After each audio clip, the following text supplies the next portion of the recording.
Just that look on my mom's face broke my heart, tore my soul apart. So now I got a colder heart. Realizing these cats is fake thugs. They ain't worried about me. It was fake love, but Rab kept it real. Schmidt kept it real. Even though he's up Camp Hill, he kept it real for real. I was hustling the seat though, ducking my PO. He was trying to get me locked up. I was trying to lock the block up. Plus these boys wanted me popped up. And on top of that, dudes starting rumors on my name. Like I ain't true to the game. Damn, shit changed. 17 years old, got lot violation of probation. Came home 18, it was time to make him. My man had to work waiting, it was back to money making, inhaling that purple hazing. A lot of people was hating, reminding myself of Satan. No conversation, just caving the motherfuckers facing. No rapping, poker face on, no laughing. Imagine my mind state, the looks on my mom's face broke my heart, tore my soul apart. So now I got a colder heart.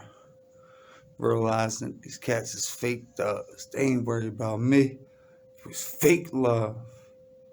But Rab kept it real. Smith kept it real. Even though he's up Camp Hill, he kept it real for real. I was hustling the seed though, ducking my PO. I was trying to lock the block up. He was trying to get me locked up. These boys want me popped up.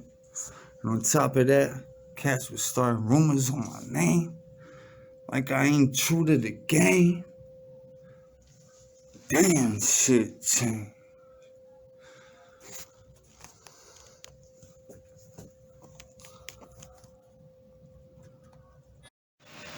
Alright, back from that commercial break, and alright, we gonna go to 2004. Is that what I said? Yeah. Alright, I wish you could smoke cigarettes. So in 2004, it kind of started off crazy because right before the New Year started, I got released from St. Gabriel's Hall. At this time, I now had my high school diploma, and so I didn't walk with, I walked with De La Salle, but I didn't walk until January, and I got released in the beginning of November. So that's how it started off with my graduation.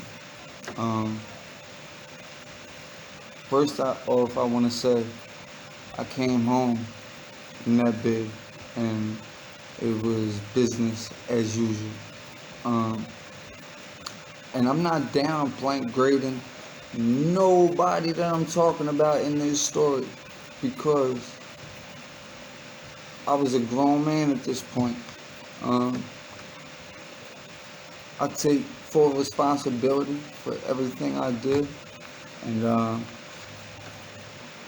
tell you about 2004. So when I came home from St. Gabe's, so now I ain't got to go to school no more. 18, I just turned 18, but really my mentality is that of probably a 16, 15-year-old as far as me never going to high school, as far as things of me being locked up for them 9 to 12 months when I was 17 years old. So 2004, when I came home from the bed, it was, like I said, it was business as usual. When I got booked, I didn't know that I was going to get booked in 2003 for the St. Gabe's. So I wound up leaving some work behind. So, you know, when I got situated and got settled in and all that, first thing that I did was told Pops, like, yo, John is in the John with the John. Over there in the John,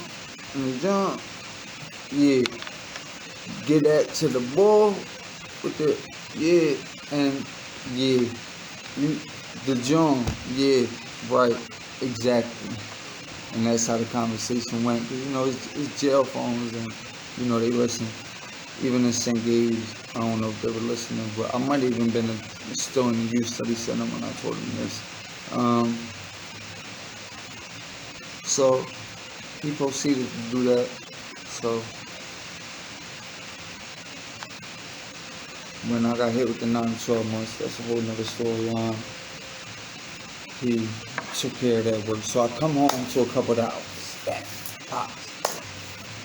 Gives me that, plus matches, something like 1,500, something like that. Get to work. If I get to work, what am I talking about? My mind was thinking, alright, I just came home. You know, at this time it was more loyalty, you know, in 2004. So when you just came home, your homies that you was working with before, like, they could bless me. So I'm getting blessed by, you know, my man, you know, I don't want to say no names on here, but they know who they are. I came home, my man blessed me. So I'm doing that. And I'm moving to white, I'm moving to green, but I'm still playing the bar scene. See what I'm saying? And you know, I'm playing that scene, and just for me to be able to stand that whole scene, I had to be perked up. And mind you, when I was in St. Gabe, I would be on home passes, I'd be popping perks, I'd be bringing perks back into St. Gabe. Like, I remember, like, being on the youth block and, like, telling people, and people be so young and shit that they didn't even want to mess with them Jones. So, and I'm glad I didn't, because, you know, they could have been death for one of them, for real. So I'm all into that already at this age. And I don't even know that I'm addicted to these Jones. I don't know that these mood swings I'm having are because, you know, the lack of the opioid. It's not mentally there that, like, yo, I have a habit and this is what it is. And at that time, it wasn't heavy in rap.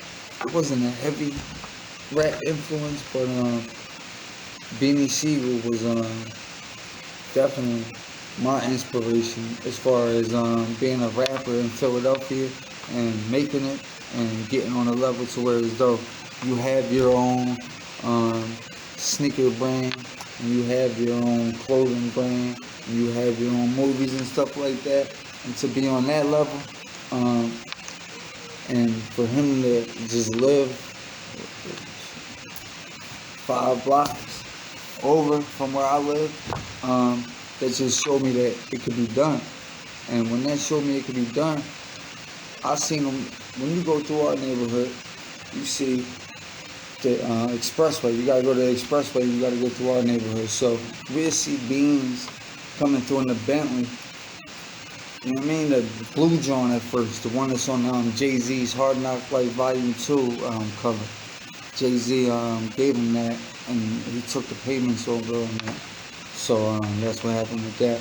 So Beans is whipping that down Tassel Street, and you know, he'll stop. Matt, what up? You already know. You know what I mean? So the one time he is at Kelly's Deli, and we rap for him and all that. But anyway, so he was the inspiration. So 2004, it was a thing like everybody was drinking syrup in the city, but it was a more of a low-key thing, you know what I mean? It wasn't as popular as it is now. Like, you know, the syrup man had a few people that he served, and that was that. So, back in 2004, I come home, got some money. I decided I'm gonna go into business with some marijuana and some cocaine. Alright. The statute of limitations been out this almost 20 years ago. So something happens, I don't even know. And I'm running wild, and I'm just barely, holding on. I'm smoking weed all day. I'm getting on, and I got my little, on the side bread and all that. But I'm not eating it. You feel me? Like I'm getting somewhere. Don't get it wrong, cause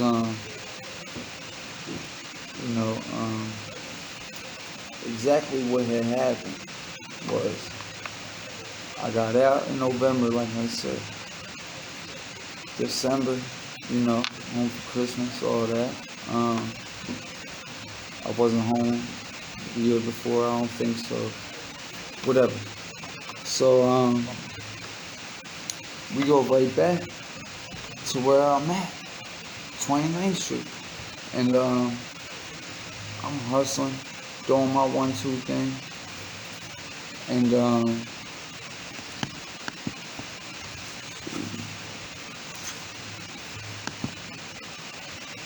doing my 1-2 thing, and all of a sudden, out of nowhere, like, this shit started being real. It's where as though I had to take a commercial break. It's the Learn as You Grow podcast. M-I-Corleone. Like that. What's going on, good people? You want to be a guest on the Learn as You Grow podcast? You got a story that you want to tell to the kids out there? Like I said, this podcast is for the kids that don't have no voice, the kids that grew up in the opiate pandemic and the crack pandemic, and they didn't have no parents, they didn't have no guidance. So it don't matter if you're a nurse, if you're a barber, if you're a rapper, if you're a singer, it don't matter what you are. We just need you to come on and tell your path on how you did it, because these kids are going through some stuff and they don't know who to go to for advice. They don't want to ask nobody for advice because they're embarrassed. They don't want to get laughed at. The last people they came to for advice might have clowned them out the room, might have used it against them on social media. Who knows? These kids are going through a lot. So if you just come on here and tell your story about how you became a barber, how you went about driving for Uber, something little like that can teach a 16, 17, 18, 19, 20-year-old the right path.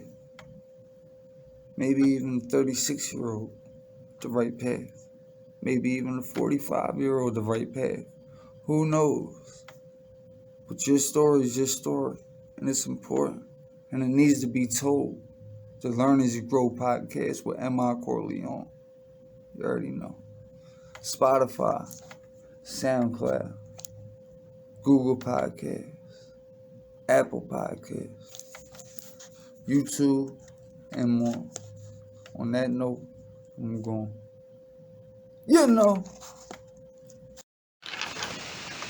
Look, to get your business on the Learn as You Grow podcast, the Spam for Spam podcast, www.beatsbythekilo.com, at beatsbythekilo.com on Instagram, Twitter, Facebook,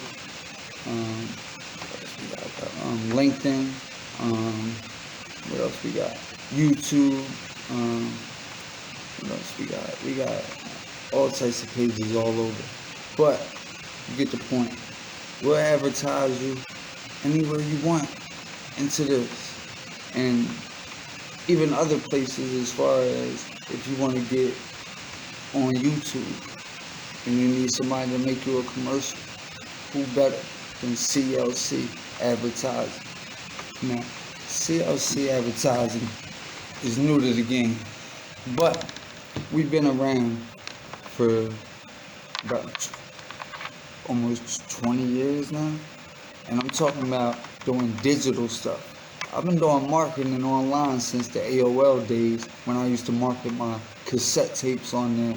Yeah, it's around. In the profile back in the day, you used to be able to write something. I'd type in some bars back then, and I had people asking for cassette tapes. So back then I was doing that. And when I came home from doing my little stint that I was just talking about 15 years ago, I jumped right on the MySpace, and anybody knows that my Real Rap Entertainment channel at that time with my music on it, that had so many subscribers and so many views because what I was doing, I was the first person to get other people's tracks. I was the first person with Beanie Siegel's Jay-Z discs back in 2008, 2009. And when I posted that, I put my album cover on there and my MySpace. So whoever's listening to the Beans joint, they're gonna be like, oh, this the white boy from Philly? Like, who is he? Like, let me check him out. So then they check it out. So then my views got crazy. But at the end of the day, you know what happened? MySpace folded. I had all my friends on MySpace. No contacts nowhere else. No email addresses, no phone numbers. I just had contacts on MySpace. And it folded. It turned to Facebook, turned to Instagram, turned to Twitter, turned to all these other spots, and left everybody stranded trying to get new fans. So then you had to put new content out. And at that time, you know, I was so distraught because I had everything in the box, you know, and to start all over was just a hurt piece. So with you can get it on YouTube, you can get it on whatever, SoundCloud, but will that stay up forever? You don't know. But if you put your music on beatsbythekilo.com, I promise you, it'll stay up there. Now, beatsbythekilo.com isn't, some people thought my name was Kilo, like Beats by the Kilo Productions. Nah, it ain't like that. It's more like founded after Beats by the Pound, the legendary No Limit Records production group. Look them up. Look how many beats they made in a year for every album in 98, 97, 10 years. Look how many beats they made for the No Limit Records. Anyway, paying homage to them, I started this. So I'm looking for producers. I'm looking for rappers, because I got my publishing company too, which is called Beats by the Kilo Publishing, and we're through ASCAP, and we're also looking for artists to work with to give out single deals. Single deals are a thing that I haven't seen too much of these days, but I plan to bring them back. And what a single deal is I take an artist who might have a slight little buzz, a little something, you know what I mean? Like maybe 2,000 followers or something, but I might have interest in what he's doing. So therefore, what do? I come in, I first of all bless his pockets with a little something, and for one song, one single, this is it. This is for one song. Now I'm gonna pay for him to get the video shot, and I'm gonna pay for him to record the song, get it mixed, mastered. I'm gonna pay for the beat, everything. So it's 100% ours. And when I say ours, I mean that it's literally ours. Like, I'm not trying to jerk you for your publishing or none of that. What I'm going to do is I'm going to help you set up your own publishing, because a lot of people don't know how to do that. But if you go onto the YouTube page and subscribe, then you know. But anyway, back to what I was saying about the advertising. You advertise with me, I can get you on YouTube And a lot of people don't know that the secret is Google. With Google advertising, as far as advertising, because with Google, alright, say somebody types in plumber in St. Louis, right? Now, you can have that with your business to type in to where as though it's in one little spot, in one little area code, and it'll be, say you just want older people, you don't want to mess with young people, they're sloppy and, they just bring problems. So you just want ages 35 and up. You can actually send your commercial out to them, your advertisement out to them when they look it up, and it just goes straight to them, and you don't have to deal with nobody else, and you only have to pay if they click, and you can do it for as little as $2 a day. You can't beat that. For as little as $2 a day, and you don't have to pay if they don't click. So that's an impression right there. What an impression is, if people don't know, an impression is they seen Beats by the Kilo. They didn't click on it, but they seen it. They scrolled past it, but it's in their head now. That's an impression. They seen it. So next time it's going to be familiar to them, and they might double back next time. And that's what it's all about as far as promotion goes, is your name and your brand being seen. Because, like I tell rappers all the time, what's going to make you different? Being a rapper is like going down there, being a cereal box with an aisle full of about 10 million cereal boxes. Why are they going to pick your cereal box? Only way I can figure is because your cereal boxes are outshining. You're putting out more content.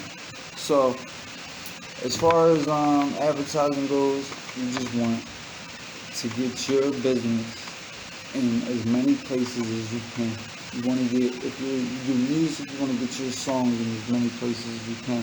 If you do plumbing, you want to get your plumbing pictures of before and after or whatever. Up on as many websites as you can, up on as many reviews as you can, and I will help you with that personally. If you look at me, I'm a level 8 Google type analytics dude. So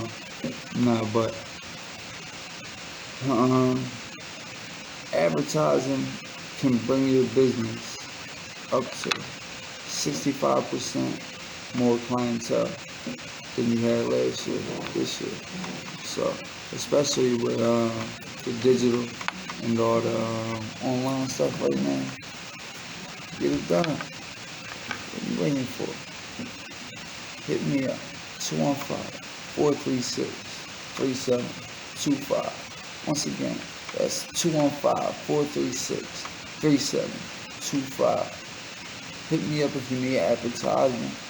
Hit me up if you need exclusive beats. If you don't, check them out. Beatstars.com/Beats by the Kilo. SoundCloud.com/Beats/the Kilo. So I'm off this. Advertise with us, CLC Advertising. And now on that note, Alright, so get this in order. 2002, crazy year. 2004, another crazy year. And that's what we're talking about today. Alright. Now, I was only not even 6 months. And I went back to court around February. I was still on probation. Just came home early November. had Christmas, New Year's, and in my head, when I came home, I tried to stop. I tried to stop. I remember I was just popping perks and that's it. And excuse me. Then, I never really liked popping Xannies, so but it led to that. And not too much though, because I just once in a while, maybe once a month or something like that. But it led me back to my drug of choice, which was marijuana. And that mixed with the opiates was my drug of choice. The opiates and then the marijuana to kicking in. Forget about it. So I think I lasted probably like the middle of November of 2003. Started smoked like twice. I'm thinking, try to beat the little month. Smoked for a couple of days. I see my PO on this day, but as soon as I smoked, it was off to the races. I'm smoking every day. It's a rap, full blown rap. Now, I'm 18, going on 19, on juvenile probation. Just came home from the juvenile bed. January comes, my graduation comes. I'm mangled. I take, because my people broke me off something for graduation. I'm walking with Dealer Sal. Now, Dealer Sal is a school in the city that's, known for, kids with behavior problems. Now, we're walking with them because they're connected. But I'm a part of the kids that had more behavioral problems than the kids that Dealer Sal, like to the point where send them away somewhere. Like they need to get out of here. They need to take a break. So I remember taking an 80 milligram oxycontin, and I remember my man Jesse and my man Kurt, no pun intended, was in there. And on that note, what was happening was so crazy because it was like I was getting so mangled already at that point. So I do the bit, youth forestry camp number 2. I get sent away about a month after my graduation, right? I come home, got my weight up, I got my money up because while I was in there, I'm gonna do a whole nother episode about that. I'm just talking about what I had to come home to. I turned 19 and I got the mentality of about a 17-year-old. I had my high school diploma, I got my driver's license in forestry camp, and I made some money out of there. Working in the kitchen and working, cutting grass and all that stuff. It was in the middle of the mountains, middle of nowhere, Whitehaven, Pennsylvania. So when I came home, I noticed something was different. By different, I mean in a bad way. My intuition felt that it was a bad thing, but my addiction was telling me that it was a good thing. My mom, my sister, my step-pop, and my aunt were all doing perks. And they had the house on 28th and Tasker that, my step-pop's house, and they wound up selling that, moving that to Jersey. So mind you, I'm getting, me or my sister is getting perks from my mom every day, and she's blessing us both. So she don't know though. She don't know. You know what I mean? She got caught up in the rapture. She had no idea. She was over in Jersey for all them years. Then when I left and got booked and all that, she went back with my step-pop, who was a heroin addict, and it was what it was. He started running for them and getting them perks, so he can do his heroin in peace. So, therefore, I come home and all this. So, I'm in Miami. I took a trip to Miami to the Source Awards 2004. It was one of the highlights of my life, actually. And me, my man Rad, and my man Huss, my man Kraus. And we went out there to the Source Awards, and I came home from the reforestry camp on October 1st. I was on a flight October 8th. And it was just lovely being out there in Miami. I swear I wanted to stay out there. I wanted to just move out there at the time. BMF was just blowing up. So Young Jeezy and them was out there. And I didn't even know who Young Jeezy was at the time. He was just out there promoting his mixtape, The Track of God on his first mixtape. He was out there handing them out in a Lamborghini with Jack Leo, the rapper chick, in the Lamborghini with him. And they had all these BMF shirts, and me and my man rapping. I remember Bun B was there. And Bun B was like, I don't care if he's black, white, yellow, purple.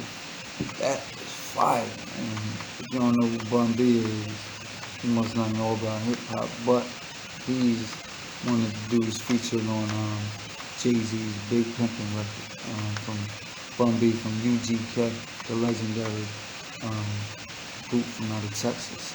And so coming home to all that, and all my family getting high, led me to just say, why not me too? And I joined it. And I went all the way in.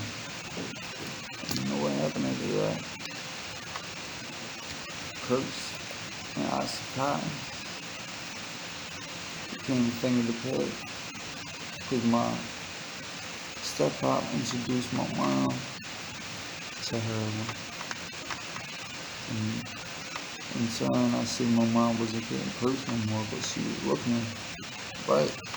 So I remember being sick, and them not having money, and my step-pop coming to me like, yo, I ain't got no perks in it, but I got this, give me 2 bags. And I remember just running up to the room, and I thought it was going to have me dead, you know what I mean? But I remember doing it and just throwing the other one, just feeling right.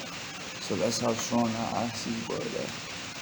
2 bags of heroin just got me okay, because the oxy was so strong that I built up a tolerance that was crazy. So with that being said, I had to see the judge again at 11 in 2005, and it was rough with all of us. Man, there was no leader telling us to step up and be like, yo, we need to stop this.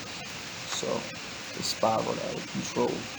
So the next episode, you can only guess what I'm going to talk about. Because we eventually all started using that year.